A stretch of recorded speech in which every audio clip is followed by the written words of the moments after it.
dies. Welcome to another Unofficial Maritime Wrestling podcast interview. Today, we have a living legend from the Maritime wrestling scene, the big picture, Chris Cooke. How's it going? Going good, sir. Thank you very much for having me. I follow and subscribe on Apple Podcast to you guys, so this is cool. Thank you very much for that.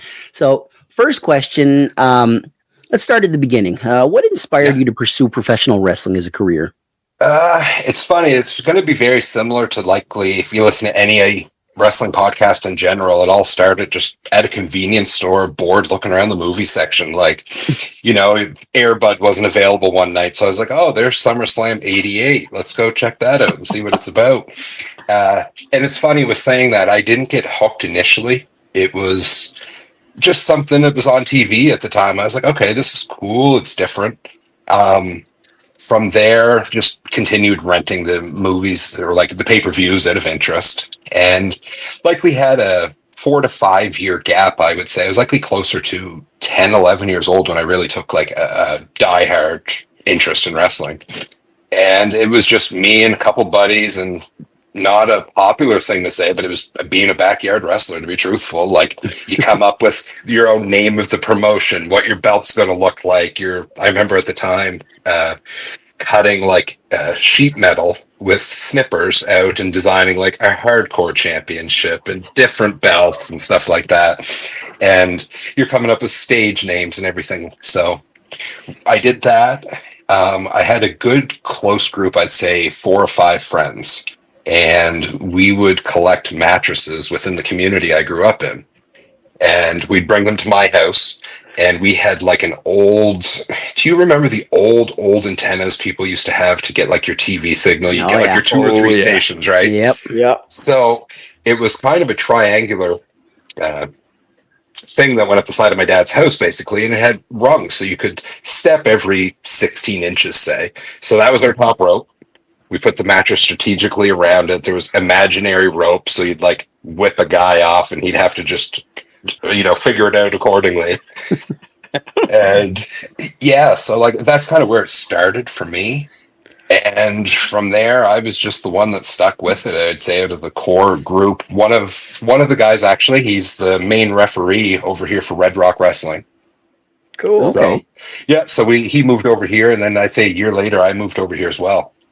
And then he's always been around the events and got talking to Mike, got to know him a little bit. And, he knows wrestling good. So he just jumped in as a referee. He didn't want to take the bumps or falls or anything, which I guess not for everybody. But yeah. So anyways, not to be long winded, but we started our backyard promotion was called DAW, which stood for DeBert Amateur Wrestling. It's the name of the town I'm from, was DeBert. From there, I'm trying to think. There would be nobody on the local scene that would have partook in that other than myself and this referee. From there was another backyard promotion nearby. It was called RCW, which stood for River City Wrestling. It was out of Economy, Nova Scotia. And I don't know if you'd remember the name, Jason Holiday. He used to wrestle for Mainstream Wrestling. I do remember him, yeah. Okay, yeah. So it'd be like 2003 to 5, I would say. He wrestled for Mainstream in Halifax area. Yeah. So I used to go to his backyard shows, and finally took the jump to be like, okay, I got to introduce myself and see how I can get involved. But I was only 14 at the time. So he allowed me to come down early to some of the shows and like taught me how to take a bump and stuff like that, or the best that he knew how to, because at the time he wasn't trained either. And then finally, he let me do a show when I was 16. I had to wait till I was 16. So he set it up. It was embarrassing. So at 16, he made me be a character that was basically the number one fan of the number one heel in the backyard promotion. So at the time, it was bad. It was like I had a white shirt. The wrestler that I was the fan for was called Jimmy the Bull. So I had a shirt that said Jimmy the Bull's number one fan. And he said, I'm going to plant you in the crowd for likely 2 shows max. And you need to draw a shit ton of attention to yourself. So that kind of broke me in a little bit to be like, okay, in front of a crowd, I got to, be a larger than life persona. Oh no. I'm gonna pause. Um, Perfect. So yeah, so he had me planted as a fan, and he said, "What we're going to do is the championship match this night. The top babyface was chasing the belt. When he goes up for a top elbow or top rope elbow move, I want you to go up and push him off." I was like, "Okay." And that kind of started my in-ring career. And then it would have been January of 2005 is when I had my first match on an actual show. And I mean, it was likely only 80 people in attendance in a small town in Nova Scotia. I likely did another 20 matches between then and May of 2006. And Jason Holiday, his real name's Jason Murphy, he introduced me to Gary Williams. So from there, I got talking with Gary and figured out when his next class was, which was in May. So it was a pretty quick start. I jumped into his first class and I took that until I'd say mid-September is when he deemed myself anyways that, okay, I can put my stamp of approval on you, if you will. From there, I instantly went down to Maine and I wrestled for a promotion called New Wrestling Horizons. It was ran at the time by Sonny Roselli. Okay, yeah. Yeah, Americans. so yeah, and I remember we did a 3-day tour, if you will. I can't remember the guy I had my first train match with. Chase San Antone, maybe. He was like a cowboy gimmick down in Maine. The second match I ever had was against Sonny Roselli, and then the third one I think was like a tag team match against Sonny Roselli and Mark Moment. So it was neat though. It was good. Like as soon as I got my training, you're instantly already kind of making a connection. And I never followed up on it. I wish I hadn't went down there more. Like he offered me an invite. I just 16 and scared, kind of, to be truthful with you, And it's scary to go to a different province alone, let alone a different country at that age. So yeah, absolutely. Yeah. So then it turned in from that to IHW. When I got trained by Gary, he was there, I would say 60 to 70% of the time, but the training was in Halifax and Gary at this point lived in Moncton. So it just wasn't always likely, between having a real outside life and job, it was likely hard for him to attend all the time. But with that said, he had Tony Armstrong as the lead instructor. So whenever anybody asks me who trained you, it's always Gary Williams, Tony Armstrong, and I've been heavily mentored by Mike Hughes. So, yeah, go ahead. That was just my next question. Those three names are like three legends of the Maritimes. Yeah, absolutely. How have they impacted your career? Like, what did you learn from them? I find if I had to take takeaways from each, Gary really taught me how to handle wrestling at a young age. Like, here's the respect. Just certain things you got to do, shake everybody's hand, keep your mouth shut and your ears open, sit in the dressing room and don't speak until spoken to. It's kind of like right from childhood. Like, I'm sure you remember your parents sometimes like, don't speak unless you're spoken to. And they just kind of that was likely the biggest thing for Gary. People always used to call him like the mother hen of the Maritimes because everybody, when you're that age, everybody seemed like big and scary. And then there was Gary who was big and scary, but he was just such like a kind-hearted person. Being a trainer was a perfect avenue for him. Like, I couldn't ask for a nicer person. Tony he taught me so much of like the little things in the ring. Like, anybody can do the moves for the most part, but it's kind of how you get into the moves and when you do them and stuff like that. I mean, at the time I had no clue. I'm still winging it as I go now. But, and then I would have said it'd be likely 2009 when I would have met Cowboy. And that was on a show in Cape Breton for East Coast Pro Wrestling. And I mean, at the time, it was just, he was him and Peter Smith were the two top guys in the Maritimes on all the shows. So it was just kind of like, hey, nice to meet you, sir, and keep it at that. Ask them to watch a match, ask for feedback. Then from there, we ended up on a lot more shows. I was fortunate, I think, in the sense that I'm a bigger guy. I'm 6'5", always kind of floated between 285 and 305 pounds at the time. So I think Mike kind of took a liking to me for that reason. He's always liked the bigger wrestlers and stuff like that. And that's not a knock to anybody that's not big or anything. But and yeah, he always was helping me at shows and stuff. And then in a kind of a full circle moment in 2011, I was over visiting my friend in Prince Edward Island, and just was at a point in life where I was getting bored in Nova Scotia, and the place I was working they closed down. So it was like, we're out of work, you're on unemployment for a year. And over in Prince Edward Island, like, I have a lot of family and stuff over here. I spent many summers, vacations over on the island. So it was a pretty easy transition. And I'd say, again, 2011, moved here, started just working out at the gym with Mike, just, for camaraderie, to pick his brain, learn some stuff. At the time, he had his wrestling ring set up right in the gym. So it would be like, all right, let's go do a workout. And then we go spend 2 hours in the gym, and it would just be going over little things, footwork, different ways you can get into holds, different things. And then outside of like the professionalism, then sometimes that led to meeting up and having drunken nights and drunken conversations, where then that's when you really learn, right? Because then it's like, hey, in this match you did this, that made no sense, do it this way, or this is what you should do, right? And yeah, so like, he would have helped me. I can't even put in words how much Mike's helped me with that. I mean, that's 14 years now, right? Yeah, cool. Early in your career, you wrestled under a different name, correct? Oh, a few of them, yeah. Christian Carter was one of them. Oh, you're good. That's a deep cut right there. Credit to Jason for that one. Yeah, it was big time Christian Carter and Dave Colley. You guys, I'll sing and it'll be embarrassing. You know that like 80s kind of techno song that's like, big time, so much larger than life. Yep. I had no clue.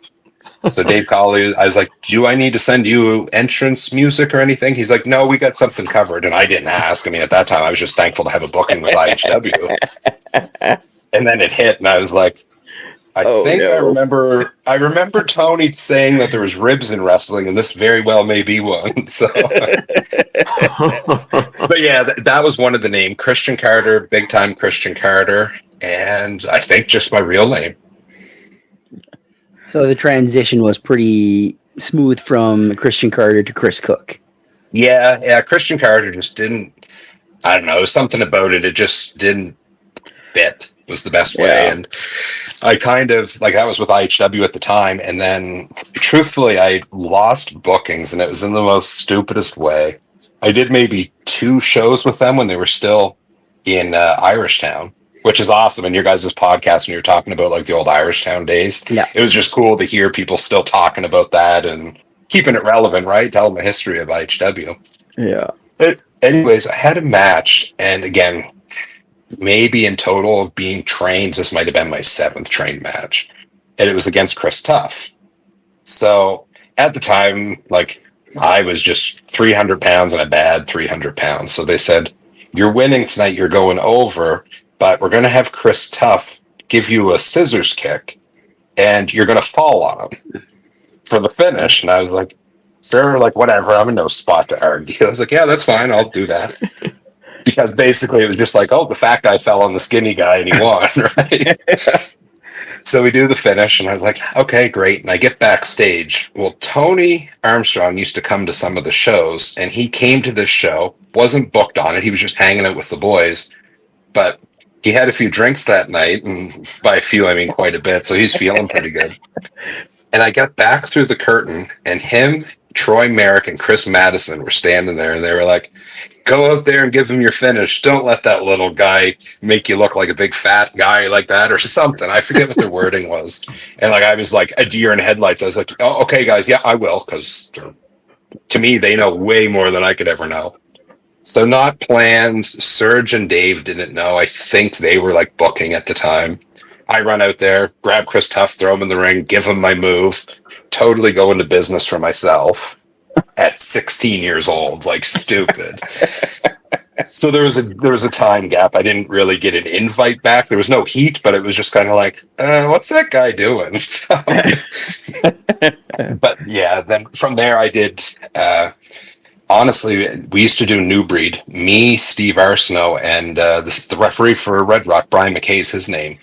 We put New Breed Wrestling together in 2007, and we just kind of ran with that in the Truro area. We used to do monthly shows. We'd get anywhere from 140 to 200 people on a monthly basis, and it was like very heavy storyline based shows, but it was good because you kind of hooked the people, and they knew 100%. not only knew they didn't only know Yeah. who the good guys and the bad guys were, they knew what your character was about. And I've always loved like the theatrics of wrestling and the deep telling of storylines more so than just good versus evil, right? Yeah, 100%. And yeah, and like, and from there, the other thing is when we did New Breed, there was so many, I'm not going to say upper and comers, but so many new guys that like at that time there wasn't a lot of places to work.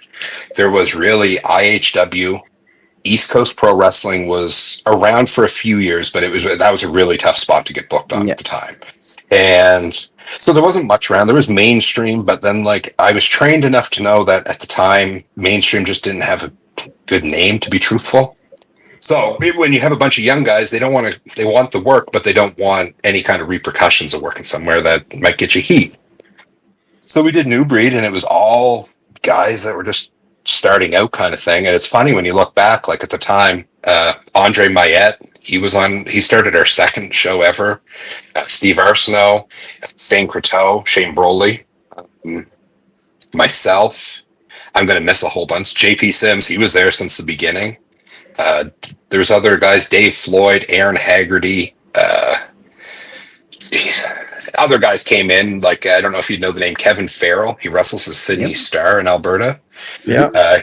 He was there for a long time. And then like, as we grew it and stuff, we ended up, booking Titus and Julian, Narcissus Saint, Troy Merrick. So it's funny to look back now and just all the guys that were just starting out then. And that was our roster, where now it's like, it'd be awesome to have all these guys on the show again. Yeah, 100%. Yeah. Oh yeah, I completely agree, because like a lot of those names, like I'm just starting to learn about them now, right? And how they were so important at the time, right? And it's kind of fun that you got to experience all of that in real person and meet these people. So I really do appreciate that. Yeah. And it was cool because we all, like, for that generation of guys, like, we all came up at the same time, and just, I don't know, you kind of get to know each other, and if, y'all have that one common passion. So that's what holds y'all together. But then, like, to this day, I'd say those guys I just mentioned are still the people I talk to the most to this day, and, try to see or at least pick up the phone and have a conversation with. Good. Yeah, absolutely. And actually, so I got one thing that I want to touch on here, actually related to the names, and more importantly, the nicknames. And what I'm wondering here is, how did the Big Picture nickname come to life? And like, when did it become a part of your in-ring persona? So I think that would have been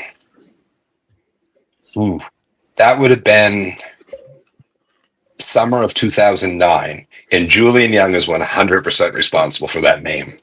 We were wrestling just in IHW. They brought me in. I got to work with Titus and Julian and Nick Teeth quite a bit on a summer tour that UCW did in 09, or maybe 08, one of those years. And then we had a lot of good matches. Like, getting to work Titus then was awesome. Like, he's, to this day, he's the top 3 guy for me, a favorite person to be in the ring with. So they brought me into IHW, and they kind of just said, hey, we're going to bring you in and kind of have a couple squash matches, and we want to bring you up to the mid card and let's see how it goes, kind of deal. And I was like, this is awesome. Because like, back then, not all the promotions had the lights and the entrance setups and the theatrics that you see in many of the promotions these days. So at that time, IHW was cutting edge for that shit. Like, it was where you want it to be. Like, what? I don't just have a theme song. I have an entrance video and lights going around. This is crazy. You're marking out for yourself, essentially. And anyways, so they just said, they're like, we like your name, but you need something more to it. And I'm horrible with creativity stuff. Like, I'm not the guy for that. And I said, well, if anybody has any ideas, let me know. And then Julian one time came up, and you guys have been around Julian, so he always has a huge smile on his face, and he's like, oh, I got an idea. I was like, what? He goes, the Big Picture, Chris Cooke. And I was like, okay. It kind of, like, it worked. Like, it kind of had a good flow to it. Yeah. And at the time, he said, you're a heel. What I want to do is have, like, silver glass in a picture frame. And if you're feuding with somebody, you hit them with the picture frame, and then it, like, smashes over their head. It's fake glass, so you're fine. Yeah. And then with the picture frame, maybe, like, drape it around their neck, and then hold them up and take a picture with them, and they're in the big picture. And I was like, sure, like, you're Julian, you've been around longer than me and you run this place. I'll do whatever you want me to do.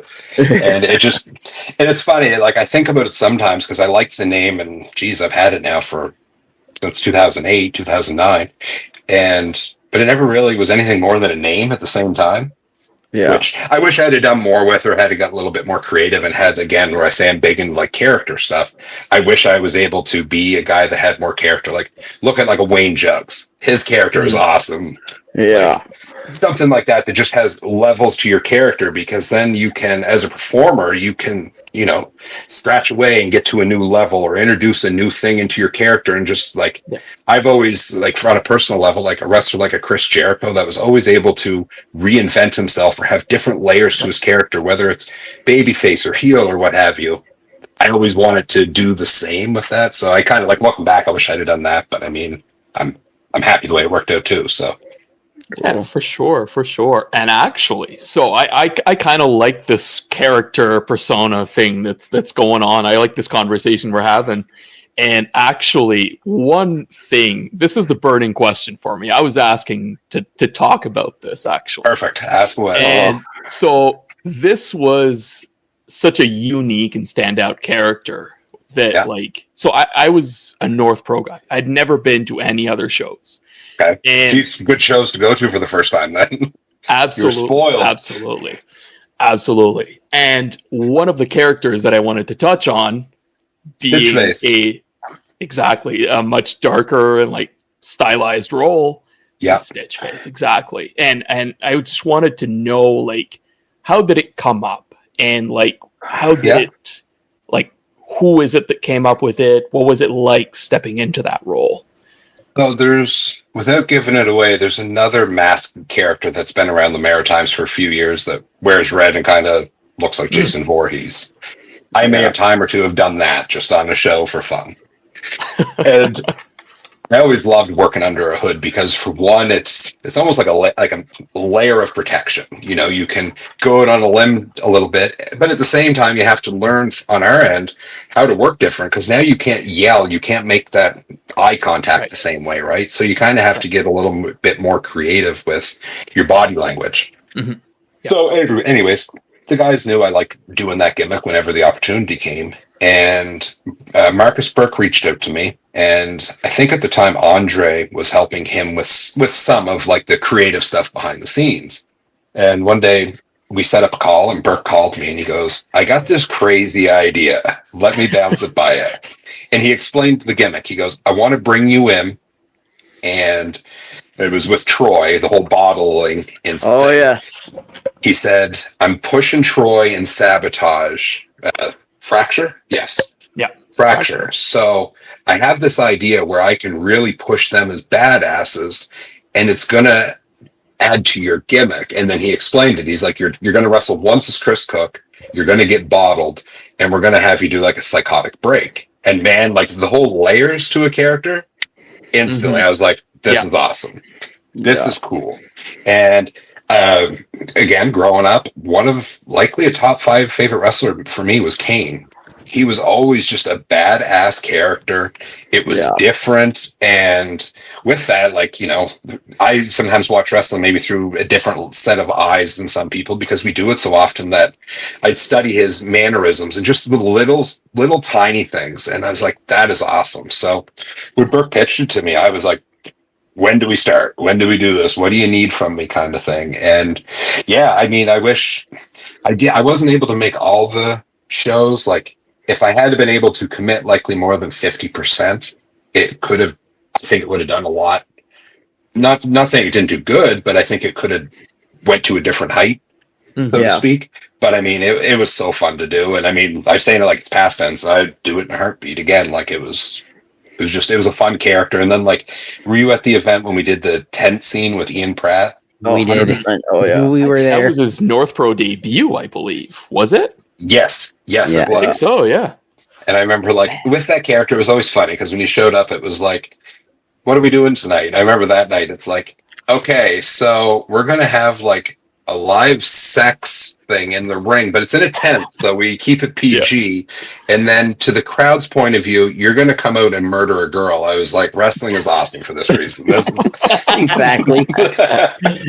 So we did it, and like it worked out pretty good. And I mean, that was only one thing. I mean, we did the eye popping with Thad, which it's crazy how much that worked out awesome for him. Oh, 100%. Still going at it. Exactly. Like character. the life that gave, again, it's adding another layer. Like, Thad he's great in ring. He's a great worker, but then it just added a whole nother level to what his interest rate is from a fan's point of view. Yeah. Plus, just I'm sure for him being creative, like I'm blind and have to wrestle a match. I can't just do normal things here, right? Yeah. Exactly. But that's a cool thing. Like I'm glad that worked out good for him. But I mean, that character, it's fun.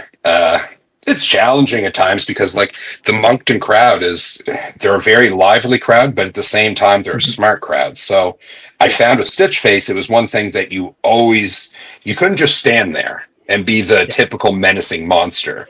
So like, not that it's much, I try to like incorporate a growl a lot, or like if an opponent was selling, I would drop down on the ring, kind of like how Randy Orton used to do in like his psychotic stage. And I try to drop down and like get into the opponent's face. And like, if I'm wearing a big scary mask, I'm likely kind of scary to them too. Right. Yeah. So I just loved it. The creative outlet there was no end with that. Oh, it was there because I kind of wanted to add on to that. So actually, the Bottle show was my first North Pro show. So my first New Brunswick wrestling show. We're sitting right in front of the bar, by the way. Oh, I have photos of that.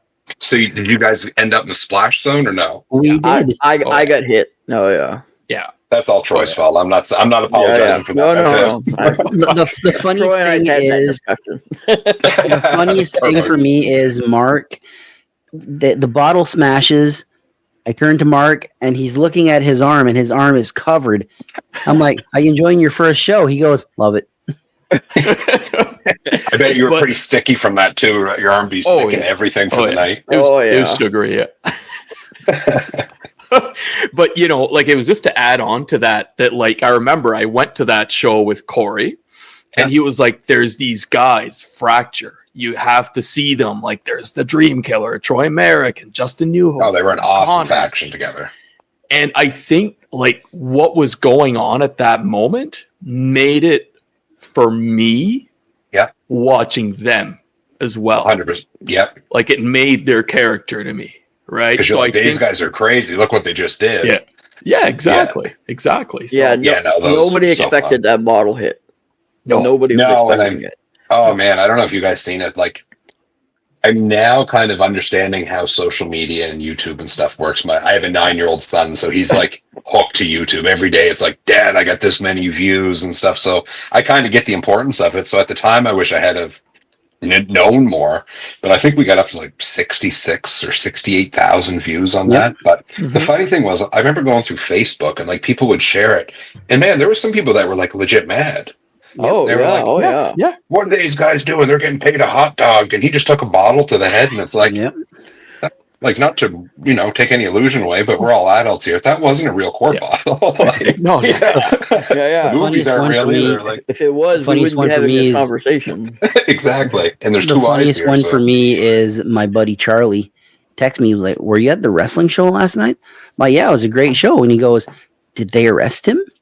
I'm like, "Arrest who?" It's like the guy that like blinded that wrestler and his face is all bandaged up. I'm like, we're the same age. You still believe in this? I'm like, come on. Oh, that's awesome. A part of me was like, oh God, do I keep it up? And like, do I just? They probably arrested him. It was cool how much engagement that got, because it was kind of like, oh shit, something actually went down here, and like it was interesting.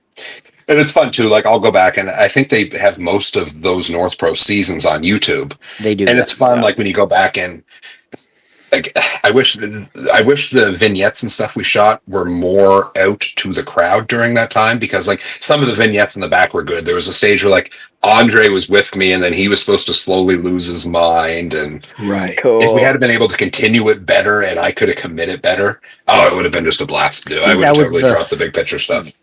The end of season 2 was literally you and Andre, I believe.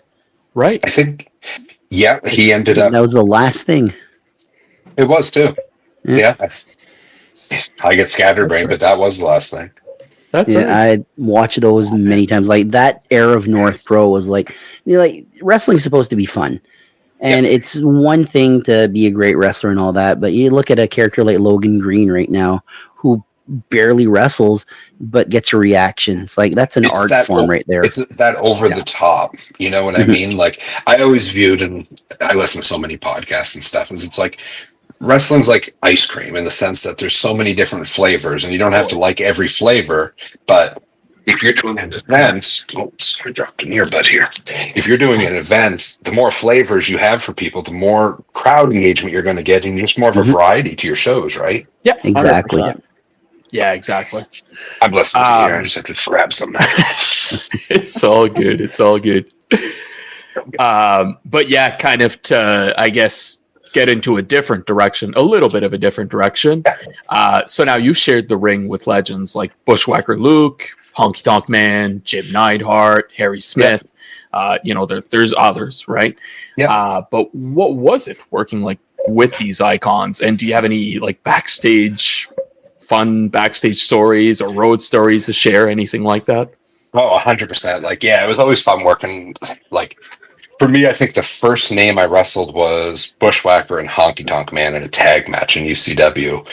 I ended up wrestling them, I think, in 3 different tag matches, and may have had a singles with Luke at some point. With them, I mean, you're just listening. Like I found with them because of their age, like obviously they have certain limitations and they don't need to do as much.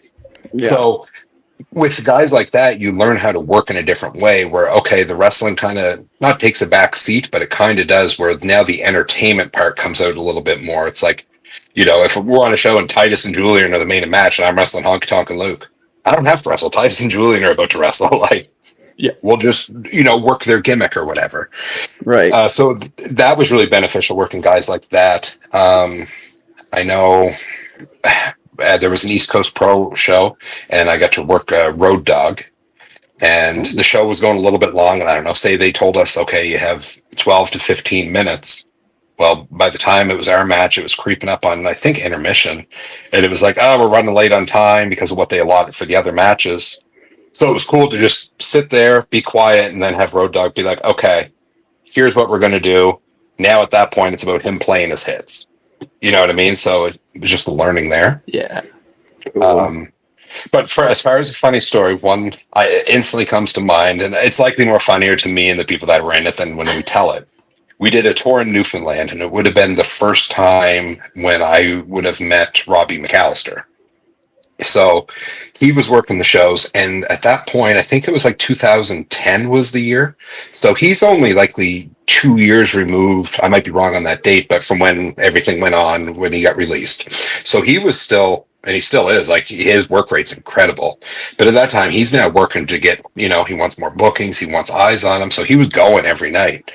And we did a show in Marystown, Newfoundland, which I believe is about 2.5, 3 hours from St. John, which is where we were staying. So to drive to this event, it was me and Troy. Like we're like, geez, Troy would be one of my best friends. We've known each other since we were 15. So me and him just decided to drive together from St. John down. And like the whole drive, we're saying like, man, I really don't want to work Robbie tonight. It's like the 6th night of the tour or something. You've had a few late nights. Like, if you're wrestling Robbie, you're going nonstop at that point for like 27 minutes. We're like the whole drive where we talked about other stuff and be like, fuck, I don't want to wrestle Robbie tonight. He's going to want to do a lot. So it's like a 2.5, 3 hour drive. We get to the town. As soon as we pull up to the arena, the promoter was outside, and like most of the boys were outside just kind of talking. And the promoter is like, oh, okay, Troy Cooke, come on over here. We're going to go over the card. So he's going over the card, and he's like, it's Troy and Saint, it's Cowboy and this guy in the main event, it's this match. He's like, it's Cooke and Robbie. And as soon as he said it, I just made eye contact with Troy. He laughed, and I was like, fuck, I shouldn't have drank last night. This sucks. It didn't suck at all. I mean, we actually, the match we had that night's on YouTube, as random as that is. But yeah, like just little stuff like that. The names are always good. Like I remember one time in Maine, I did a show. One of the 3 shows I did in Honky Tonk Man was on it, and he was staying at the promoter's house. And I remember like seeing him drunk fall down the stairs, and it's like, oh, that's funny. That's the Honky Tonk Man. He just fell down the stairs, but falling down the stairs, pissing on cars. I heard that. Was it Slash? He was saying that. That was interesting. Yeah. It was. Yeah. He's just like, okay, like, what do you do? Exactly. Yeah. But yeah, no, like a lot of those names, it was always neat when they were on shows. I mean, even if you didn't get to work them, just having them around, like they were so receptive to like, hey, can you watch my match tonight and give me some feedback? And like sometimes you would get a lot more feedback than you thought you'd get. But like as I get older now, I start to be like, dang, they really took the time out to explain the who, what, and why to what we're doing. Like I remember doing a tag match one night in Kentville. It was me and Rick Doyle, so Trash Canyon, against Gary and Josh Stone, Riddick Stone.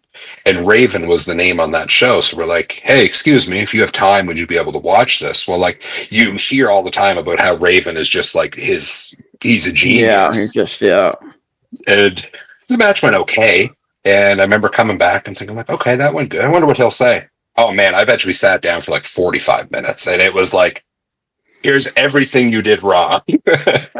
not just me. I mean, it was everybody, but the amount you learn from that constructive criticism, you know what I mean? Like you gotta have thick skin. Nobody's perfect. You're going to make mistakes. You learn as you go. So it was always awesome when you can get names on shows because of how much you can learn. Oh, absolutely. Yeah. So obviously you've learned enough because you've got 14 championships under your belt now? Oh, geez. Well, I could learn a lot more, but somewhere around there, I can't remember now. So you got the 2010 Maritime Cup? Yeah, I think I can think it back. I think I had like the new breed champion, the typical, like I was the promoter, I was the champion at one point, that kind of thing. Guilty as charged. I likely had that one or two times. The new breed tag belts, I believe, once with Andre recently, actually. Yeah. In IHW, I won that belt just the once, I believe. There was another promotion in Cape Breton, ACWA. It's like East Coast Pro Wrestling took a hiatus for a couple years. Yeah, Atlantic Canadian Wrestling Alliance. Damn, you're good. I forgot what it stood for, to be truthful. So, yeah. I got your list right here in front of me. Remember, I run that website. You've already sent me your info. Right. It took me a long time. I was at work, and I was like, shit. I need to remember this. I forget. I've had the Red Rock belt, I believe, 4 times now. Yeah. The Maritime Cup, that was a cool one. Like, wrestling's wrestling in the sense, like, obviously, to get a championship, I think anybody that says it doesn't mean anything to them is not telling the truth. Like, yeah, that's... Even though, it's predetermined and everything like that, you have to be trusted to be in a position to be a champion of some sort, even just given a allotted spot for, you know what I mean? Yeah. There's a level of trust and stuff. So I always took that as like a feather in the cap, and I was always proud of it and thankful for it. But with the Maritime Cup, that was the big one for me that I, like, looking back now, that'd likely be the thing I'm most proud of, to be truthful. Cool. Right on. Just one thing before we keep going. I really started to notice you when you were in IHW. And you were the first big name that wasn't like an OG IHW guy to win that belt. And you ran with it for like 497 days, I believe you were champion. Yeah. Right around there. Yeah. Oh, yes. Like, how was that? Checked it yesterday. Checked it yesterday. I get my facts. How was that though? Like it was a belt with a lot of weight behind it. Like Titus Julian had been going on for a few years. Yeah. And it always stayed within the promotion. Mr. Suave, Joshua Arrow, Marcus Burke had held it, Ryan Storm. Titus Julian. And you're the first one to like not be an OG. Like they trusted you. I wasn't an original guy. Yeah, no. I remember at the time it was a fatal 4-way that I won. I had no clue. I showed up that day. It was me, Riddick Stone, Julian, and Titus in a fatal 4-way elimination style, I believe. It was fun. And then when we're going over it, they got to it and they're like, yeah, so Cooke, you're going over. I was like, shit, I'm winning the IHW belt tonight. I think I was just shy of 21 years old. I think I was 20, yeah. And it was like, okay, sure. Like, man, to be truthful, even I at the time wasn't confident. I was like, what are these guys doing? Why isn't Titus or Julian winning it? Like, but I was like, okay, cool, let's roll with it and see. And it was fun. Like, I had a lot of fun there. And at the time, like, I took it so seriously that I was like, okay, I need to really step it up a notch tonight. And yeah, just depended. Like I think at the time, I can't remember all the matches. Like I wish I could remember more of the angles that went on then. I remember I did like an angle with like 2 shows with BT Bobby Man. Yep, that's a buddy of ours. Yeah, and it was awesome. Like I forget the tag match. His singles match in a tag. I got to wrestle Slash. That was fun. And I love being a heel. So like at the time they had me as the top heel champion, I guess. But then I had the heater Kevin Tyler at the time, and Kevin was a guy that like we just gelled well together. Like he helped me where at that time doing a promo and being on a microphone, I definitely wouldn't have been confident with my own abilities. So it was nice to kind of hide that and push my size and have Kevin be the talker and get the heat that way, and I'd get our heat in the ring. And I think it was just a good combination. Like to me personally, that time period of IGW, that's like peak IGW for me. Because we're good friends with BT Bobby, man. He was the secondary champion at the time. You came in as this like badass heel champion, and now you have Titus chasing you for the belt. So it was like good storyline after good storyline. There wasn't a bad show during that time period. Oh, thank you very much for that. Like I all the time go back and look, and man, it makes you feel old when you go to the IHW YouTube page. Yeah, they have so much content on there, and like I couldn't imagine being like Ryan Storm looking for a match because you have to really dig deep. Yeah, like I go back and it's like we're in like the flashback video columns, and I'm like, man, I feel old now. But yeah, like it's fun when you go back. They were so good at their storylines, and just they spoon fed everything to the crowd, so the crowd knew everything that was going on. They continued their storylines, which sometimes in wrestling can be a rare thing. Where Stitch Face, for example, again, that's easily over half my fault for that not continuing. But like they were just so good at that, and at the time, like I remember, it's still to this day, like, oh, I get to have a program with Titus. He's like the Stone Cold of IHW. Who doesn't want to have a program with Titus? And he's amazing in the ring. And like, yeah, it was a really fun time. And like, even like outside of wrestling, like the shows, when we used to do those shows, it would always be like myself, Riddick Stone, Steve Arsenault, and we usually have a random fourth that would come from Truro for those shows. Sometimes like a Halifax guy might jump in. There was always like a revolving fourth seat kind of thing, but it was just always fun to, you know, you kind of have your buddies with you, the camaraderie, and once a month get to go up and do shows. Cool. Now you mentioned a minute ago tag titles. You've held them with Troy as Sexton Phoenix. Good memory. I forgot that one. Robbie and Andre, your latest. What was that like? How did those partnerships come about? With Troy, I think we were honestly just randomly paired. It was one of them, like the booker knew we were friends, and it's like, oh, you guys will have chemistry, you're buddies.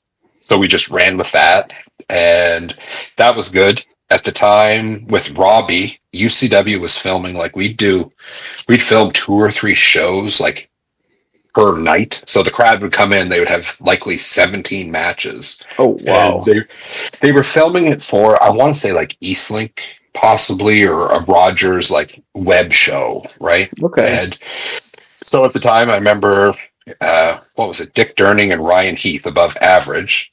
Yeah, they were the tag champions. Or no, they beat us for them. So like me and Robbie got to work a bit of a program with them. That was fun. Like, I haven't seen Ryan Heath in forever, and he was great in the ring. But like, you know, Robbie's putting together a match, and then you have somebody like Dick Durning skill level in there. It was like, oh, this is awesome. You know what I mean? Like, and then the one with Andre, I don't know how it came together. It was just Andre's promoting New Breed, and kind of like behind the scenes, I helped start it.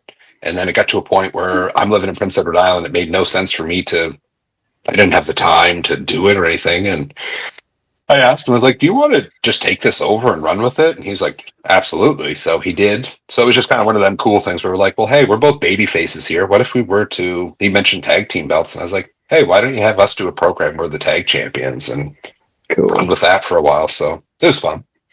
Cool. So looking back at all your matches and stuff, your rivalries and stuff, is there anything that stands out like your favorite matches, or even as a fan perspective?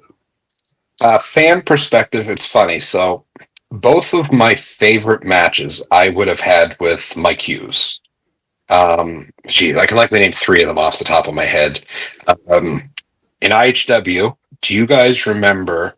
I would have been the heel champion. Mike was the baby face, and we ended up having a fans bring the weapons match. Yes. Were you there for that? Didn't you injure your back? Like there was a table and there was like a Yeah. thing sticking out, and you had like this bruise on your back. Damn, you're good. Yeah, so Yeah. I'm an idiot. It was like, so for those matches, like, as you know, the fans actually bring the matches and they just threw everything in a shopping cart. So they wheeled the shopping cart to us. We're like looking at everything and like, okay, what can we do with this? What can we do with this? And there was a coffee table. And we came up with a coffee table. And Mike said to me, he's like, what you should do is put that coffee table out and make it look like you're going to do something, and then sit down on it and put me in a chin lock because you're a dick. You're not going to do any wrestling. You're just going to sit down and put me in a chin lock. So we had it where he ended up getting up. We did some sort of thing, and he did a power slam to me. So I remember being terrified because I knew it was coming. So I hit the ropes, and I see Mike going for the power slam, and I feed into it. And when I hit, for one, I'm an idiot. It was an actual coffee table that's in your living room. Like it wasn't, we should have cut it somewhere or rigged it up to some degree. We didn't. And it must have moved out a little bit. And when we hit, it was mostly my lower back kind of off to the side hit it. And it was that was 2011. So I've likely wrestled for 5 or 6 years by then. It was the first time where I was ever like, ooh, I need a break for a second. Like it was painful, but it just didn't feel right. But I mean, like at the same time, you're in the middle of a match, so like the idea of stopping was non-existent. The match continued. I remember afterwards, as soon as the match was over, I went to the back and I instantly went to the washroom and I started dry heaving like I had to puke. I couldn't puke or anything, and I came out and I talked to Mike and I was like, "Can you check this out?" Because like outside of wrestling, he's involved in healthcare for 20 some years, 30 some years, so like he understands the body and stuff like that. So he looked at it and it was like a weird yellowish green color, kind of like it was a bruise, but you think it would be a lot darker. Like I was 270 at the time. So luckily IHW actually had paramedics that would go to that show or go to the shows. Usually one or two of them would be kind of floating around. So I went, talked to them, told them how I felt and stuff like that. They like took my blood pressure, and all they did is it was kind of swollen. So they just took a Sharpie and they drew a circle around the Sharpie. And they said, like, there's no point you go into a hospital because like, from what you're telling us, the way you're acting, you're fine. But pay attention to where I outlined this bruise. And if the swelling has exceeded it in the morning, like instantly go in. It was right around my kidney area. So it's funny you remember that spot because that was one thing in that match, but well, I used to hop in the car with BT Bobby. So he was my drive. Right. So when we were leaving, you were hobbling quite bad. Yeah, I was like trying not to sell it, but I was like, oh, this actually hurts. This one sucks. Yeah. But yeah, like that match, it would have stood out for me big time. It was just fun. Like with wrestling, I like to not plan everything out. I'm very big on let's have our cold notes of what we're going to do and go out and wrestle for the crowd because every crowd is different. And sometimes I've seen other guys, and I mean, there's no right or wrong. It's all subjective to what you like to do. I've seen some guys that will have their match planned and then it's not working for that crowd. And they don't shift gears. So now all of a sudden, like in my brain, if you do that, you're not wrestling for the crowd. You're wrestling for you and the other person and what you've done. And you're just remembering something at that point. I like being able to go out there and, again, have your step-by-step, to a degree, your points of what you're going to do. But if you need to turn on a dime because the crowd's reacting in a certain way, do that and go with it. And maybe you don't do anything that you planned out.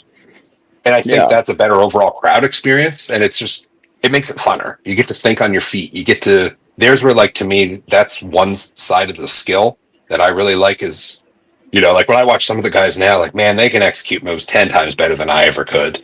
And they can hit stuff good. But I'm always like, that is one element. The other element is being able to work on the fly and not get what I call like a deer in headlights move, which I'm sure you guys went to enough shows you see. And it's learning. You see two guys and they kind of look at each other for a second and hesitate. Or when they whip somebody, there's that long, awkward pause and you're like, they're talking.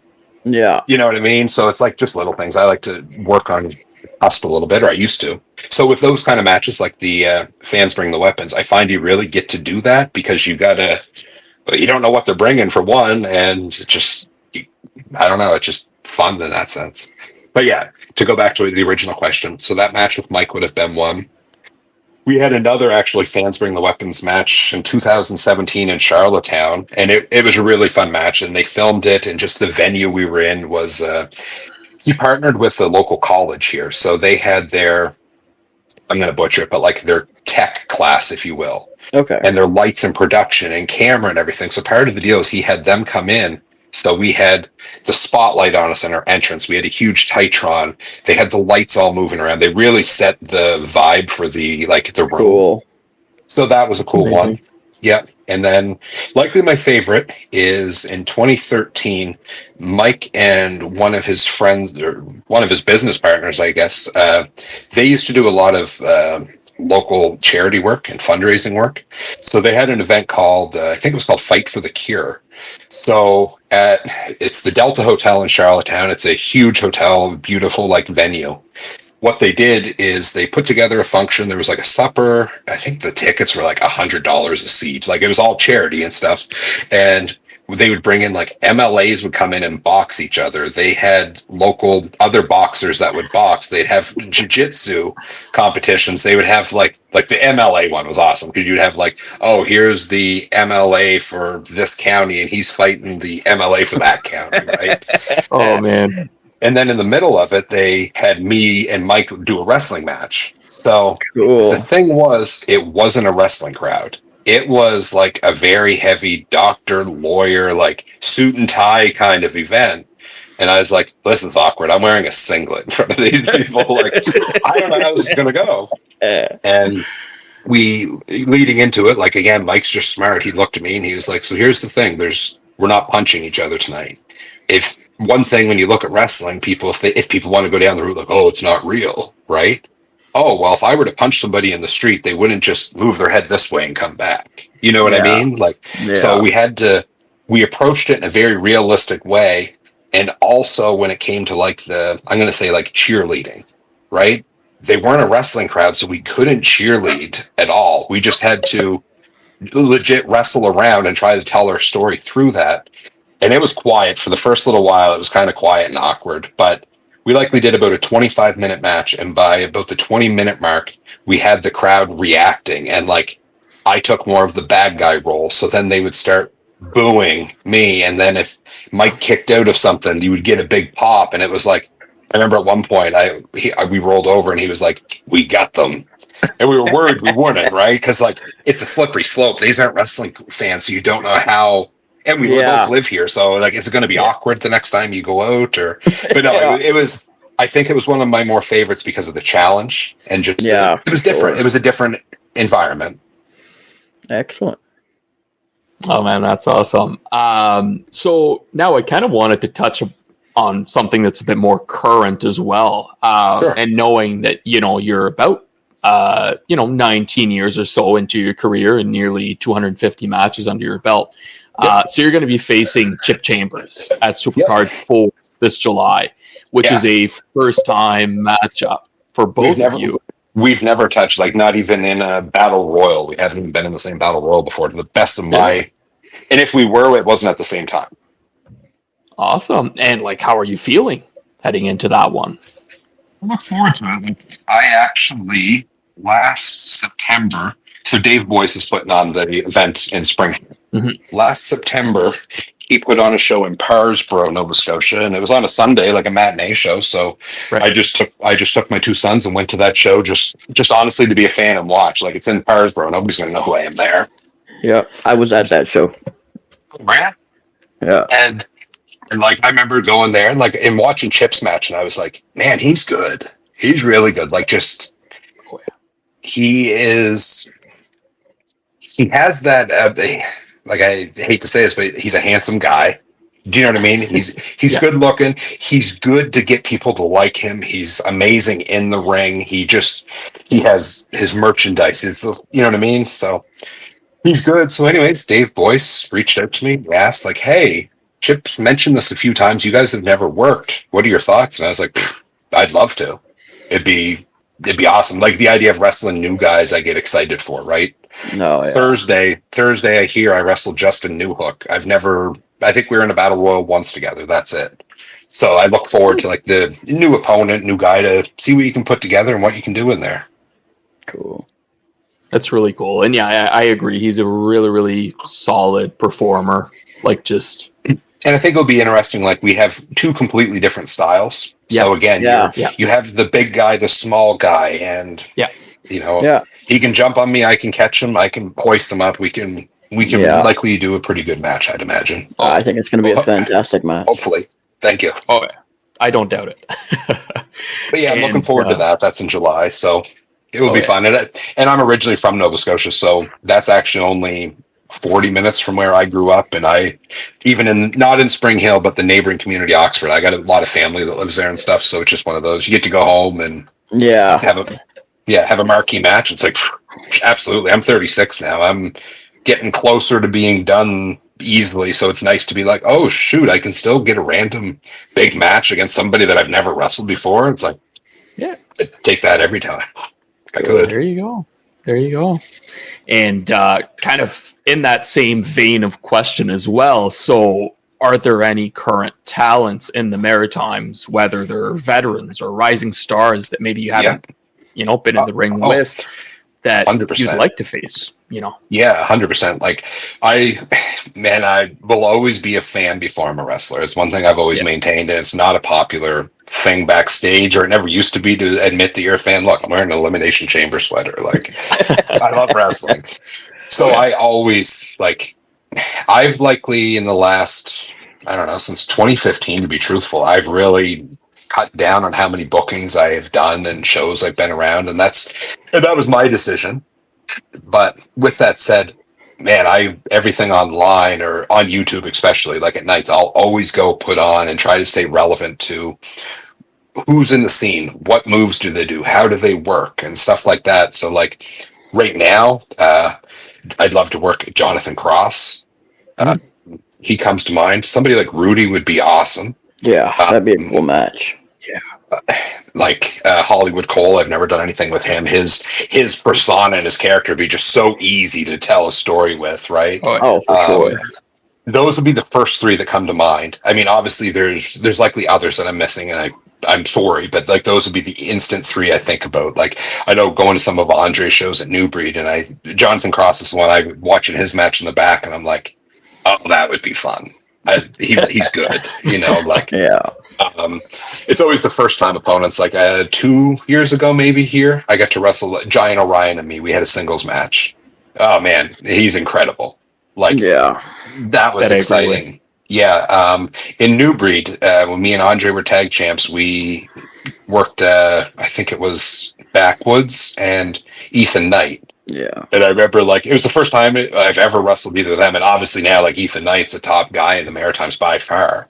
Yeah. But at the time he wasn't, or not then. He was likely a year and a half in. Yeah. And I remember as soon as we got to the back, I was like, God damn, he's good. Because he, in our match, again, sometimes I don't put together everything. And man, he just adapted like that, and he was making me laugh because he's such a theatrical. Is he ever? You guys see him at North Pro, you know what I mean, right? He's over the top, and sometimes when you're in there with a guy that's over the top, you're like, oh. Or another guy. This was a couple years ago when they did the Maritime Cup, 6 or 7. Worked Charlie Hubley for the first time, and that was awesome. Oh, exactly. I remember as soon as they're like, "Hey, we're gonna open the show and have you and Charlie," I was like, "Oh, awesome! Can we do a heavy wrestling style match?" And they were like, "Do whatever you want." And there was a few times again, Charlie, his deep voice, and he'd be like, "Hey, hey," or something, and you're like, "Oh fuck, how am I going to be serious right now?" Yeah. Oh man, yeah, he's a really, really good talent. So, yeah, but I mean, there's so many guys.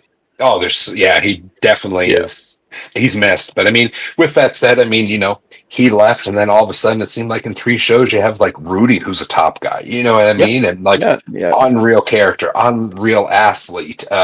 He's so like that underdog baby face that like naturally you root for. So yeah, the scene always kind of balances out, and like right now there's so many good guys around that. I mean, then look how many shows there are. With that being said, too, right?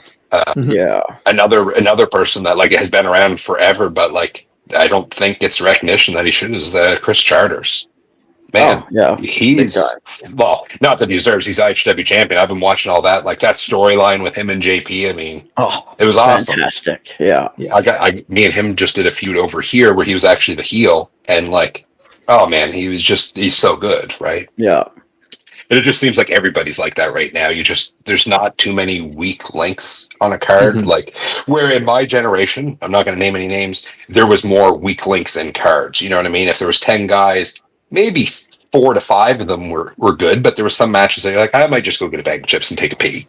Right? Yeah. Where now there's just, and that's, I don't mean to be rude. I'm just trying to be honest. Where now you don't get that really on shows. No, really not. Yeah, no. Even VIP matches, you know, you're looking at rising stars, like maybe even the future of those promotions or the Maritimes in general, right? Yes, and I mean, some of those VIP matches could be a main card match. It's just, there's just no room for them, so they have to put them somewhere, right? So another name just popped into my head, and this is somebody I've never met, I've never shaken his hand, talked to him for 1 second. Joey White. I watch I watch a lot of his stuff. Like I've seen some Kaizen stuff of his on YouTube, some of his UCW stuff, and like instantly I see that and I was like, oh, he's good. He's real good. So it's fun just to stay up on who's around and the different promotions. Yeah, no, I completely agree. Now, this is a question that we're kind of touching on. We did kind of touch on it a little bit earlier, where you kind of said, you know, I'm starting to take less bookings, etc. Now, have you started thinking about retirement? Like, what's the timeline that you have in mind? Like, it's funny. It's been on my mind more so now. In IHW, I wanted to take a break, and they made me do a retirement angle. So I always got teased as like, "Oh, there goes Cooke retiring again." I didn't want to. It was an angle. It was an easier way to leave. Like the Rolling Stones there. Yeah, 100%. Honestly, for me, like right now, I'll turn 37 in October. I've been in a ring since when I was 14 years old is when I got my first ring in my backyard. So what's that, 23 years, roughly? And with that said, like I have like I don't have that many matches. Like I tell people all the time, I'm like, I have between 250 to 320 matches. Like I'm still a greenhorn, really, and you look at the books. But with that said, I'm 36. I'm really, knock on wood. You talk to some guys that have aged and like their knees hurt and their backs hurt and stuff. And I feel fine. Like it's weird. It doesn't make sense. As a guy, like I right now likely 300 pounds, and it's not a good 300 pounds to be honest with you guys. There's a few bags of tackies in here and some bad eating over the last little while, but like they're so good though. Oh man, they're so addicting. It's the crunch. But like at the same time, I go, I'm 37. I feel fine. Like I feel like I have never wrestled, and I honestly mean that. I've had a few bang up injuries over the time. Like I have a tear in my ACL. I've had that since 2006. I just figured out how to not get a surgery, kind of thing. Yeah. See, my big thing now is I got 2 boys. They're 9, they're 6 years old. Outside of wrestling, I have a career, job. Like, it's just real life. You know what I mean? I'm not. It breaks my heart to say this, but it's my own fault. I'll never make a WWE. I'll never, be an AEW or like to get a tryout. I just don't put in the amount of work that's required to do that, and I'm at peace with that. I'm very happy with being at home all the time and still getting to do it as a weekend warrior or as a hobby when I choose to. I love wrestling. I always will. It's kind of what I've done for so long. When it comes to retirement, I've honestly thought this year. Sometimes I've thought around like 37. So I want to stay involved to a degree. I mean, I'm so out of it now. It's kind of hard to stay involved. Like I think locally, I'd love to stay involved with Red Rock and I say do behind the scenes stuff. I don't mean like agent matches or anything. When guys get booked, that's for them and the promoter to figure out. But I think like for over here, it'd be great to jump in on a camera and film more vignettes backstage and try to figure out how to do video editing on a computer and maybe come up with different outside of the box promo ideas. That's where I'd like to go to. Like, That'd be cool. and truthfully, like, it's crazy. Like, I see somebody like Brody Steele, Peter Smith. He's wrestling in Europe right now. I think he's in his like mid-50s. It's crazy. He's a tank to be able to still do that, right? For me, I find now, like, if I have a match, I'm not doing the reps as much. So when I have a match, the next day I'm like, oh, this hurts. It takes a little bit longer. And Yeah. you know, when you're young, you're Superman. Now it takes a little bit longer. And like, again, over the years, I've slowed down a lot anyway. So it's not like it would be an abrupt stop for me, which is kind of nice. But it would likely be, I'm going to guess likely this year. In a perfect scenario, I'd like to be done likely around October. Cool. And you're legit the first people I've told that, other than like my best friend and my wife. So here we are on a podcast. May as well say that. But with that being said, I also don't want it to be like I wish I could just kind of like have a match nobody knows and then just don't come back. I don't want the spotlight on that kind of stuff. It just I've always I don't know, unless it's an angle, there's no real point to it in my opinion. Like, I mean, Slash had an awesome retirement. Like, I mean, I sound contradicting. His sounded awesome, but I just wouldn't want the attention that goes along with it personally. Yeah, just walk away in the silence and. Yeah, and like on a personal thing, like sometimes my wife's like, she comes to our shows and stuff, and like our kids they're very hyper. They love wrestling, obviously. So she's like, I cannot wait till you can take them to the shows and you can sit in the crowd. Like, yeah, I gotcha. Cool. So to wind down the interview a little bit, or get away from the serious questions and throw in a few fun questions. 19 years ago, 20 years ago, when you started, who was your favorite mainstream wrestler, and who's your favorite mainstream wrestler now? Mainstream wrestler, back then, I would say Shawn Michaels would have been. It's just funny because like we're not the same style at all. He's so good. Yeah. I'd say he would have been my favorite. Now, oh man, I'm such a fan. I'm like, this is the most cliche answer ever. I'm like embarrassed, but not embarrassed. Cody Rhodes. Like, right on. And obviously on camera, they make him the man. You know what I mean? He's the top baby face. He's the full package. But I find with him what I like, and this is like, again, my deep cut wrestling thing. When you look at the reality of his career, like even like being Stardust and leaving and everything he talks about all the time, but it's like, that's not a storyline. That was real life. Yeah. And the fact that he really bet on himself and then was able to like come up with his gimmick, the American Nightmare, to now like he's the number one guy in WWE with how many WrestleMania main events. Do you know what I mean? Like, it's a legit storybook story that is real. Yeah. It's not a storyline. Like, and that sounds, I don't know, maybe that's me being a nerd. I don't know, but like that's 100% my favorite. Like, we're all wrestling nerds. That's why we're here, right? Oh, 100%. I say it to my wife all the time. She loves Harry Potter, so that's like her nerdum thing, where my nerdum thing is wrestling. And it's funny, I'm not a Harry Potter guy. Are you guys? No. Not really. Have you ever been to like a Harry Potter store, like where there's Harry Potter fans? No. Okay, so we took our kids to Florida, and one of the theme parks, there was a Harry Potter world. Yeah. And she's like, it was funny because then like she's kind of like, don't mind what the fans are like. I'm like, okay, how bad can it be? Man, we get in there and there's like thousands of people running around. They have wands and they're like going up to windows and like casting spells and stuff. They're wearing these gowns. And like, you know, the Harry Potter movies, like you've seen pictures or video clips. Yeah. So it's all that, and I'm kind of looking at it like, what the fuck is this? And I look at her and I'm like, what's with all these wands? And then she's like, oh, it's what they do. And then I thought for a second and I was like, I go to wrestling shows and I see men that are adults with their wrestling belts on and their gimmick shirts on or the event shirt on. And I was like, oh, this is the exact same as wrestling. I can't make fun of it at all. Yeah. So you're speaking as a fan, even if you as a fan, or even during your wrestling career, was there ever like a holy crap moment that like where you were starstruck at an event, or something that completely like blew you away that you saw live? Yeah, I would. So two things for me when I was wrestling. Actually, I wrestled for Mainstream Wrestling in 2010. They did the Maritime Expo, Wrestling Expo is what it was called. Yeah. They had Bret Hart in. So that was a pretty cool moment to again back to watching old wrestling when I wasn't a big fan. I remember Bret Hart.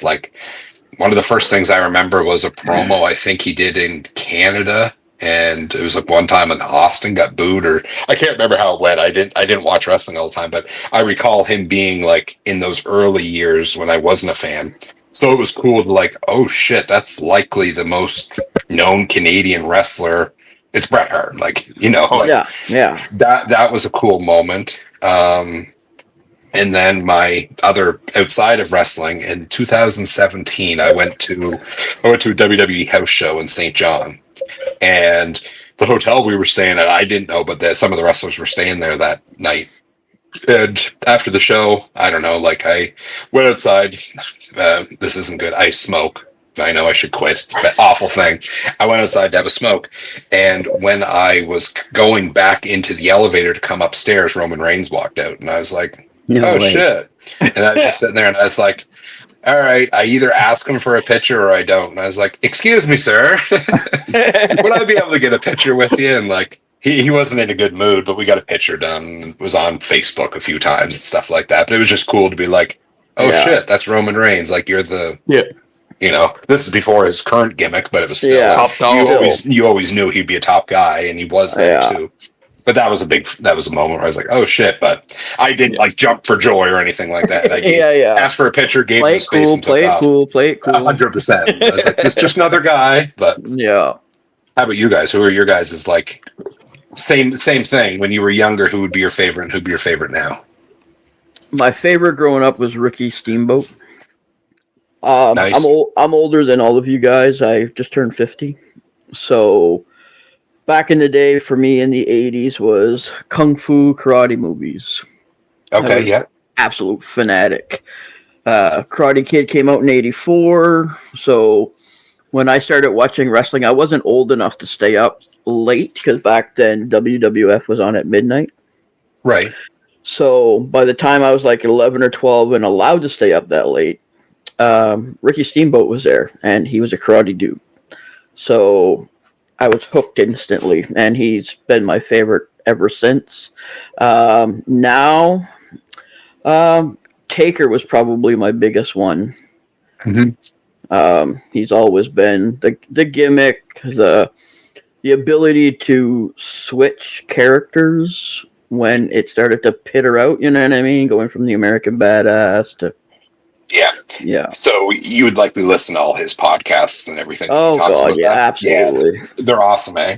You just need to hear his stories. And even when he talks about that, I remember him saying when he was the dead man, say in 2000 or 99, he's like, how am I going to compete with Rock, Austin, Triple H on the microphone in this badass time? Yeah. And just his ability then to come back as the badass, the American badass. Yeah. And I was always a big fan of him too. So me, you could never tell by my background. My all-time favorite's Ultimate Warrior. I've always been a fan of. I love wrestling. I love the mat wrestling and all that. But when you can have a character that can have the audience in the palm of their hands just by running to the ring and shaking ropes, I thought that was the coolest art form ever. And I was always into heavy metal. I used to have long hair, and just the colorful face paint was always my thing. And he wasn't popular. I was never into popular things, so he was always my favorite. Mainstream wrestlers now, I'll be honest with you, I don't watch a lot of mainstream wrestling. I watch a lot of Maritime wrestling. And the guys that I like now are all in the Maritimes. So who would be, say, locally, top three? Top three all time or right now? Because that's a whole other question. Just right now. Right now, Covey Christ is probably one of the best wrestlers right now. Hands down. Logan Green, I love his character so much. Yep. And Hollywood Cole is probably the one that's probably, I think he's the only full-time wrestler right now. So those would be my three that I keep my eyes on the most. Which hats off to Hollywood Cole for that. Like the fact that he makes it his job. You know what I mean? To be like, I'm doubling down on myself so much. Like as a person that I truthfully never did that, I have so much respect for that I'm like, man, like I've seen a picture the other weekend when he was at one of the training seminars in New Hampshire, maybe. Yep. Yep. Right. And just the fact that like, as a person that didn't have the balls to go do that, it's so admirable. I find to be like, man, you're young, you're good, your gear looks amazing, and you're not afraid to put yourself out there and dive all in with both feet. Like that's something that I just think there's a lot to be said for that. As I don't know him very well as like a person outside of the ring, but it's just I just find it very respectful that it's like he's probably one of the most humble guys you'll ever meet. Yeah. A few times I've been around him, I kind of got that too. So yeah. So I'm guessing you want my answers to it. Let's hear it. So I'm a 93 baby. So I was basically like when I was young, like I did kind of get into it. So my first experience with wrestling was actually, I think it was Sergeant Slaughter's Monster Truck Show videotape. It was so like, random. I know, but my brother had it, and I watched it and watched it and watched it and watched it, and like it was incredible to me. Like I think it was Blood, Sweat, and Gears. I think is what it was called. Sergeant Slaughter's Blood, Sweat, and Gears. I don't know. Look that up on YouTube. Oh yeah, you'll find 100%. It. Yeah. But anyway, but as I said, like I was a 93 baby. I was more into, it was odd because I wasn't very much into the WWF at the time. Right. I was more into the WCW and what they had going on. So I was more into the characters that they had. I was more a character guy. And one of the guys that really got my attention at the time with the NWO was Scott Hall. That guy has so much charisma. I think he sucked it out of everybody. Like, it was incredible. 100%. He was unreal good. It's funny because, like, I never really became a diehard fan till it was January of 2001. So kind of off topic, I'm a crazy dates person. I can remember every date for stuff. And you and Corey get along well. Well, we're born the same year. Yeah. It's funny. So Troy, he's also a date guy. So like all the time, it would be the most stupidest question. I'll text him like, hey, on, June 20th, 2010, did we do this show? And he's like, yeah, it was here and here was the card. And I'm like, okay, you're my person. This is great. But it was like January, I want to say like 13th, I'm guessing on that date, but it was 01. I remember the first match that I ever watched that like led to now still watching Wrestling Weekly and just being into it. It was like Kurt Angle versus Bubba Ray Dudley on SmackDown for the belt, a random match. But like ever since then, I remember just being hooked and loving it. But like with that being said, where it was 2001, it's like then I had to almost go back and try to get see as much as what happened. Like obviously you could see the big pay-per-views and stuff, but it was hard to see what happened on a Raw in 94 or what I mean? Like there's so many random moments. So, but yeah. So, if I go and look at who I would be into, I guess into the mainstream right now, I am also more of an AEW guy. Okay. And I've been watching it since day one. And Corey makes fun of me because I record all of them and I watch them in order, so I don't miss a Dynamite. Like I won't watch today's episode without watching like the 28 others that I haven't watched yet. It totally makes sense. It does. It does. I'm glad we understand each other. Oh, I get it. See, I was a huge fan for them, but I kind of did the cliche like honeymoon phase. Likely the first 3 years I didn't miss anything, and then what honestly started it, I think it was like in 2002. Actually, I went to one of their events up in Toronto that Moondog Dylan Davis was on. Yep. That one. We went up to that, and I was so bummed out because you buy your tickets in like June, July, and then they had that altercation backstage with the Bucks and Punk and everything, and I was like, this sucks. Like, again, I'm being a fan for this, so I don't get to see Kenny Omega or CM Punk or Young Bucks, but I already bought my tickets. Like, this sucks. And then from there, I kind of I'd say maybe watch it for like another 3 or 4 months, and then obviously still keep up with it, like the big moments and stuff that happen. But it's good. I think them being around is good for the business as a whole. I mean, you have so many more. You have another option for those guys to go make a living, have a competitive wage, and again, back to the whole like wrestling's like ice cream. There's different flavors for different people. There's nothing wrong with their product. It just might not be everybody's cup of tea. And I'm sure WWE's the same for some people, right? Yeah. And I feel like AEW really brought back tag team wrestling for a while there. Like, it was huge. Penta brothers. and exactly. Penta and Ray Phoenix, like those two were incredible to watch. For somebody who had never seen them, crazy stuff. It was so FTR, good. seeing make them have them have such a career revival. Not saying that in a pun way or anything like that, but it's a good pun though. I guess I just just came out anyway. Yeah. But yeah, seeing that, seeing them face the Young Bucks, and they're such a creative tag team. Like, I'd never seen them before, before AEW. So it made me, like, I wasn't exposed to them, but all of a sudden I saw their work, right? So it's so interesting to me. Oh, so absolutely. That really brought me a lot of interest towards that. And it was cool. It was cool too. Like the event in Toronto I went to, it was neat to get to, like, it wasn't planned because I didn't know Moondog say was going to win the competition and be there. But it was it was such a cool bonus. I remember I still on my phone, I have the whole match. I was like, I'm definitely recording this. And I think I sent it to him afterwards just to see him like, oh, this is one of our boys on this stage getting this chance. It was a cool thing. Yeah. You had to wait till he landed before he got the video, though. Oh yeah, that was scary, man. He just went foof, and then he almost came down on the rope too. Oof. Yeah, it was very nice. Him getting thrown halfway across the ring. Yeah. Oh, exactly. I think, and then the big guy, like, he almost went to like pin him the wrong way. They edited it on TV, but Moondog was belly down on the mat, and the guy like put his hand on him, but you can't pin when you're belly down. You have to have your shoulders down. And I remember talking to Chris about it. He was like, I told him, like, I forget what the move was, like choke slam me or something just to get me on my belly. And I don't know the move he gave, but he gave him another move, and Chris had to like sell it and get on his back. And I'm like, man, at that moment with this many people and the nerves he likely had being on that platform to then have to start calling, like, I couldn't imagine. It just shows his professionalism and how good he is too, right? Yeah. And that guy was a basketball player, so like he was still new to that. Like, big, that was a big guy. It was part of his. Yeah. Oh yeah. He actually played in Newfoundland. Yeah. So I just have a couple more real quick questions, and then we'll let you go on.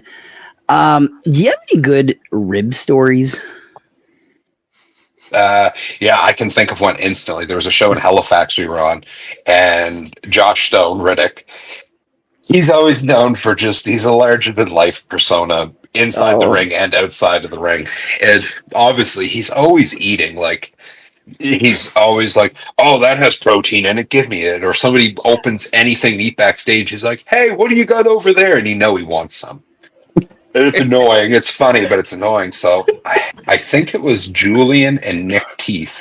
Like if you go to Sobeys and you can get like the 3 packs of sub sandwiches. Yep. Right.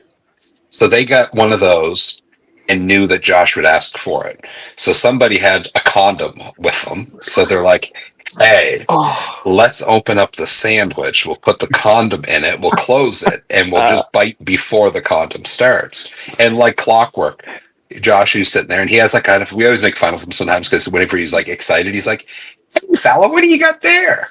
So he's like, what are you guys eating over there? And they're like, oh, it's a sub. And he's like, may as well give me a bite. And he asks, but he just goes over and rips it into the hand and like bites in the biggest bite ever and just bites right into the condom. And he's like, I think he still pulled it out and chewed the food up and ate it, but he was like, what the fuck is this? That's great. Or like the other rib, and I don't know if you'll be allowed to put it on your podcast. I'm assuming you edited out some things. Well, it depends how bad it is. So the match I spoke about that you were saying that me and Mike used had the fans bring the weapons with the table in it. Yeah. Before the show, there were camera guys that were there to film, and they don't have a clue about wrestling. They were just there to film the event. So they're kind of asking us the ins and the outs of what a fans bring the weapons match are, and we're like, it's honestly just that simple. Fans bring objects, and we use them.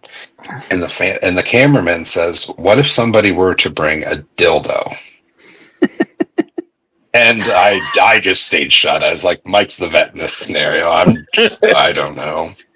And Mike's like, well, if it was new, we'd use it. So, and that was it. What we didn't know is this was one of the cameramen we were talking to. We didn't know that there was a second cameraman on his way. So the cameraman calls his buddy and says, hey, stop at a store and see if you can find a dildo brand new in a package. So like an hour passes by, and then this guy comes up to us with like a bag, and he goes, hey, you said if you had a new one you would use it, here you go. And like we can't backpedal at this point. We're like, I guess we can. Right? So, but then at the time, I think Surge, rest in peace to Surge, which is so sad. Yeah. We couldn't let him know, because if he knew, he wouldn't let us do it. So we're trying to think, how can we do this in like a joke way, but also try to keep it like not PG, but as like tame as you possibly can. Yeah. So we're like, all right, nobody will know. We're going to put it in a Sobeys bag, and we'll put it underneath the ring in a certain spot. So we tell the cameraman. And then at one point in the match, Mike's like, make sure, do something to me, get me down, go out and grab it and take your time, reach in, grab it. And then like, I always used to do like the taunt with my arm up. He's like, do the taunt and hold that up for the crowd to see. So I did. And it got like, the pop was like, it was like a, oh my God, mixed with like, what are they doing? Right. And as soon as I did it, Serge was holding the camera right beside me, and he had no clue. And like, if he's looking through the camera like this, he's kind of like off to the side, staring me dead in the eye. Like, really? You guys are doing this at an event with children? But like, the IHW crowd there was some kids, but there was also like a lot of people like in their 20s. And anyways, and then if you look back, I won't get into it, but we did a few spots in the match too. They were kind of innuendos is the best way to word it. Yeah. And it was kind of like, it was like a rib we did to Surge, but also a rib that kind of the cameraman did to us, to be truthful. And we're like, well, we said we'd do it. We can't backpedal. So The worst part is I remember that spot. Oh, the worst part was at the time I was likely only 3 months into dating like my wife now. And we did this thing basically. Me and Mike did a back and forth, and he ended up poking me in the eye and jamming it in my mouth. Right? Yep. Man, the next day I got tagged in like 6 photos on Facebook, like on my personal Facebook, of me with this in my mouth. And I'm like, I have my girlfriend's mom on Facebook that I just, like my new girlfriend of 3 months. Like, thank God for that remove tag option on Facebook. I was like, nope. Like, I love wrestling and stuff, and that was funny, but like, damn, I got a life outside of this too. I kind of got to protect to a degree, like, especially being new. But yeah, that's awesome. It was fun. Final question here. Yep. If you could go back in time and see any wrestling show as a fan, any time period ever, what show would you go to?